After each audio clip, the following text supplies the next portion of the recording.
Blind Item News, pamilya ng kilalang personalidad, hindi boto sa GF na aktres kaya naghiwalay.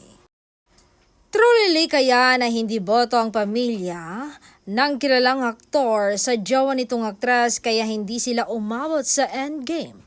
Handang-handa na raw ang aktres ng kanyang isasagot kapag tinanong siya ng boyfriend niya dahil matagal na rin nila itong pinag-uusapan pero biglang ang nag-goodbye sa isa't isa. Ang kwento ng aming source, totoo naman talaga na may usapan na pero pumasok na sa usapin ng pamilya ni kilalang aktor na hindi sila boto kay aktres kaya nag-usap sila na saka na muna.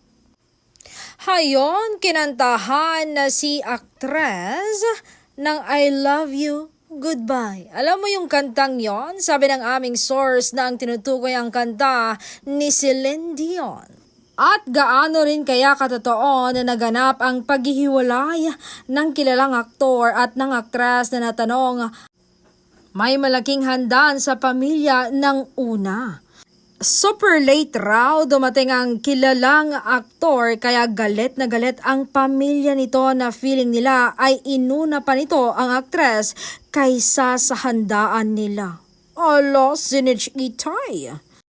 Anyway, may gusto kasi ang pamilya ng kilalang personalidad para sa kanya na hindi naman nito gusto kaya ang ending.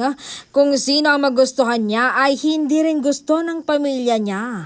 So, di kaya ang ending niyan ay tatandang binata at si kilalang aktor. Sa kasalukuyan ay parehong wala pa rin karelasyon sina kilalang personalidad at aktres. Pero ang balita namin ay tumatanggap na ng manliligaw ang huli.